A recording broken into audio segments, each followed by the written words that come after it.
C'est terminé. Le Toulouse Football Club remporte la Coupe de France 2023. Bonsoir, bienvenue, comment ça va? Salut tout le monde, ça va et vous? Ça va très bien, donc Corentin de Hackmen, est-ce que tu peux te présenter un petit peu et nous présenter ton média s'il te plaît? Alors du coup je suis un fan du Hack depuis très longtemps, un peu expatrié, donc je suis power mais je reviens très souvent au stade. Et on a créé ce média au moment de la montée avec Dylan et Mathis. Enfin Dylan et Mathis sont les porteurs du projet et ils ont recruté après différentes personnes selon les rubriques qu'on va mettre en place. Pour l'instant on est sur Twitter et Insta et on va se développer avec notamment un site internet et bientôt des Twitch aussi. Ok, ben super tout ça. Bon, on va parler un petit peu du sportif. Maintenant, le Hack qui vient de remonter après de longues années en Ligue 2. Comment tu vis toi ce retour dans les ligues en tant que supporter?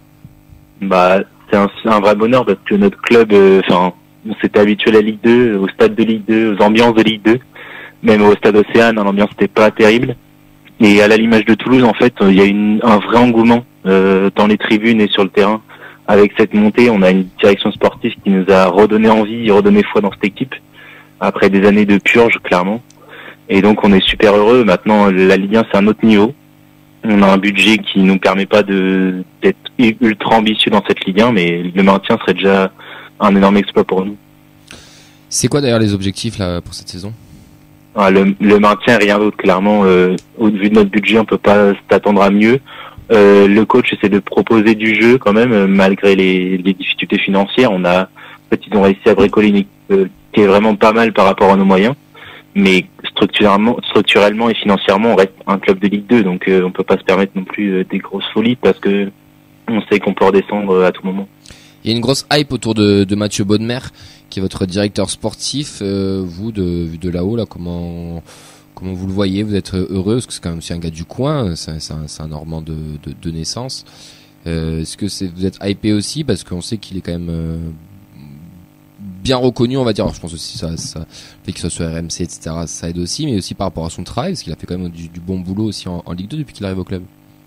C'est ça, ouais. En plus, il représente notre région, donc on est très très heureux. L'identité WOW est très importante. On a un centre de formation avec des jeunes qui viennent de la région, qui jouent très régulièrement dans l'équipe. Donc avoir aussi un gars de la région dans la direction, c'est très important. En plus, il gère vraiment très bien le club. On a eu des dirigeants bien pires auparavant et des entraîneurs aussi bien pires. Là, il a amené tout un staff et des joueurs qui sont vraiment de qualité.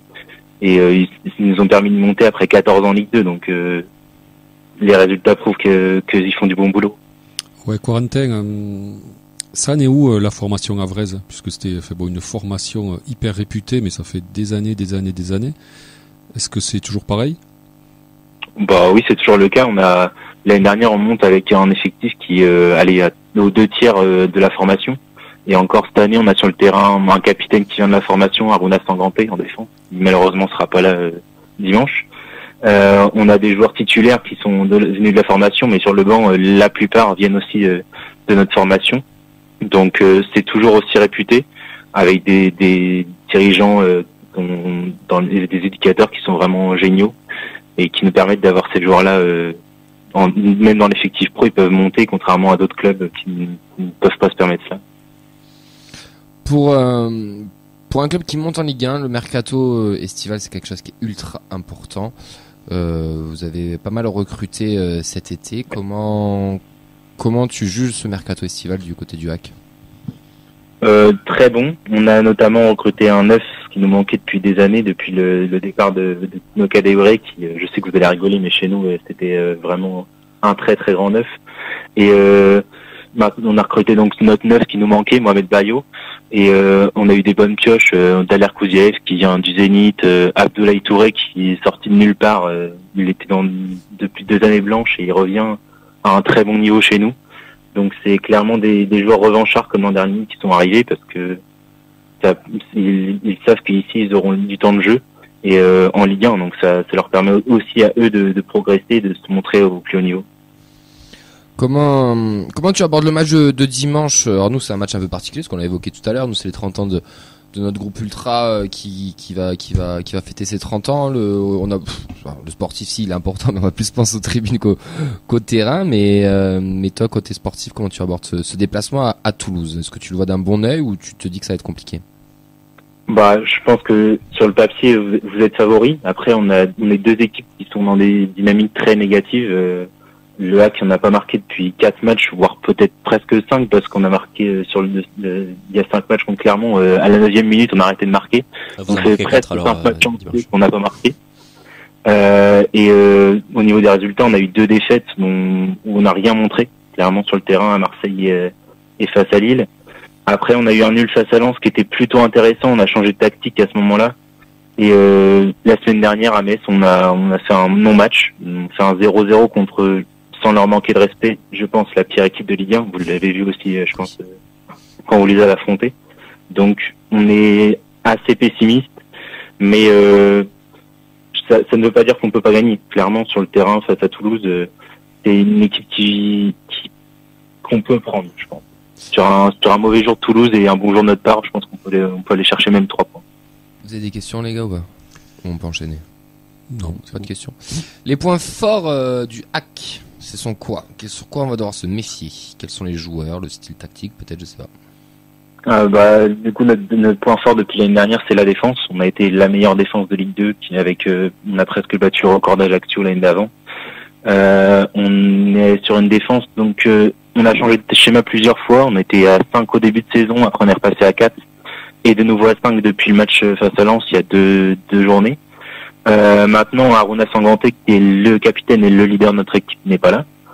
C'est le défenseur central, et Christo Perry, qui est notre latéral gauche, est aussi blessé. Donc la défense sera un peu destinée. On va avoir Casimir, qui est normalement un ailier qui va jouer arrière gauche, parce qu'on n'a pas d'arrière gauche remplaçant. Donc normalement notre défense est notre point fort, mais là ça va être un peu plus compliqué. Et offensivement, on espère retrouver un peu plus d'allant, un peu plus d'enthousiasme et la finition, ce qui nous a manqué face à Lens et Metz. Donc le point faible, la défense, tu cibles un autre point faible ou pas forcément? Le point faible, plus l'attaque, mais le milieu parfois est aussi un peu noyé dans ce schéma où en fait on est en 5-2-3 et du coup à 2 milieux, des fois je sais pas trop comment joue Toulouse au milieu, mais quand ils sont à 3 ou à 4 milieux, on est un peu noyé parfois et on se fait prendre de vitesse entre la ligne de milieu de défense. Ouais, alors je suis un peu en décalage, oui. Camille, c'est pour ça, parce que j'ai pas de casque. Non, mais question toute bête, mais il y a quand même eu la tempête, là, que la semaine de prépa, est-ce que tu sais comment elle s'est passée au Havre? Est-ce que ça a été perturbé? Parce que il y a des reports, là, j'ai vu notamment Concarneau, mais c'est parce que c'est à domicile, etc. Est-ce que ça a été perturbé ou pas, la prépa, du HAC? Alors, ouais, il y a eu pas mal de vent, il y a eu des records de vent, etc., mais le HAC n'a pas communiqué là-dessus. On a des entraînements ouverts au public, mais moi je suis pas au Havre, donc je peux pas y aller. Mais le HAC en tout cas n'a pas communiqué sur des perturbations de l'entraînement ou quoi que ce soit. Ton regard sur le TEF en tant que Havrais, qu'est-ce que tu penses de notre club? Je pense que c'est un club de milieu de tableau de Ligue 1 qui a surmonté très rapidement avec une excellente équipe il y a 2 ans. Et l'année dernière, vous avez fait un énorme exploit en gagnant la Coupe de France. Je pense que c'est un club qui est ultra bien géré avec Damien Comolli. On va voir ce que ça donne avec l'éventuelle vente du club. Mais je pense que c'est un club très bien géré qui peut peut-être ambitionner mieux si cela continue. C'est le mercato, là, c'est ouvert, c'est gratuit. Tu dois nous prendre un joueur, tu prends qui? Réaliste ou? Ouais, non, c'est ton choix, t'as le choix, t'en as un à prendre, c'est totalement gratuit, tu me dis tiens, je veux celui-là, il arrive demain. Tu prends qui? Un gars de Toulouse? Ouais. Guillaume Rest. Ouais, je pense que ça va être la nouvelle coqueluche, Guillaume. C'est plus Van Den Boomen, maintenant c'est Guillaume Rest. Ouais. Bon choix. Madi Bangré, il a prolongé, laissez-le. Ouais. Allez, on va passer au prono sur les dernières minutes, on terminera par toi, Corentin. Clément de la cabine, mais montre-moi par les doigts ce que tu veux. 2-0 pour nous. Ok, pour Clément, il nous met un 2-0. Je te demande pas les buteurs, je vais pas être aussi salaud que ça. Sacha. Ouais, un 2-0, mais un 2-0 poussif, tu vois. Un 2-0 que tu vas chercher, mais Guillaume Rest va être bon. Et puis, allez, Magri et Donum, il faut qu'il marque au stadium, ce mec. Moi, je veux dire match nul. 1-1. Et Sans foot, ça. ouais. Allez, Magri. Alors, j'arrête avec la manière parce que je sais que je l'aurai pas. Non, mais ça, je me suis fait une idée. Malheureusement, je suis désolé Corentin, mais c'est le genre d'équipe qu'on doit gagner à domicile si on a envie d'avoir des ambitions dans ce championnat. Enfin, des ambitions. De pas se faire peur, quoi. Donc 1-0. Caceres, un tacle, un vieux tacle là sur un cafouillage. Ah, c'est moche. Ah oui, c'est moche, mais ce sera comme ça. Anniversaire des Indians, grosse ambiance en tribune. Par contre, beaucoup de vent apparemment, de la pluie, etc. 70, 0-0. Corentin, ton pronostic. La fête dans les tribunes, qu'est-ce que tu veux? Alors moi je vois et j'espère un partout. Ok, le buteur côté Havre. Allez, Bayo qui retrouve le chemin des filets. Il y a des boîtes au Havre ou pas? Parce que Bayou il aime bien. De quoi? Il y a des boîtes au Havre parce qu'à Bayou apparemment il aime bien sortir. Peut-être que je peux te dire un dernier mot juste que pour dire qu'on aura une pensée émue pour Christophe Revaux qui a été le club, qui a représenté parfaitement nos deux clubs et qui malheureusement nous a quittés. Ouais, clairement, c'est sûr que ce sera c'est le Robotico, comme les journalistes pompeux pourraient l'appeler.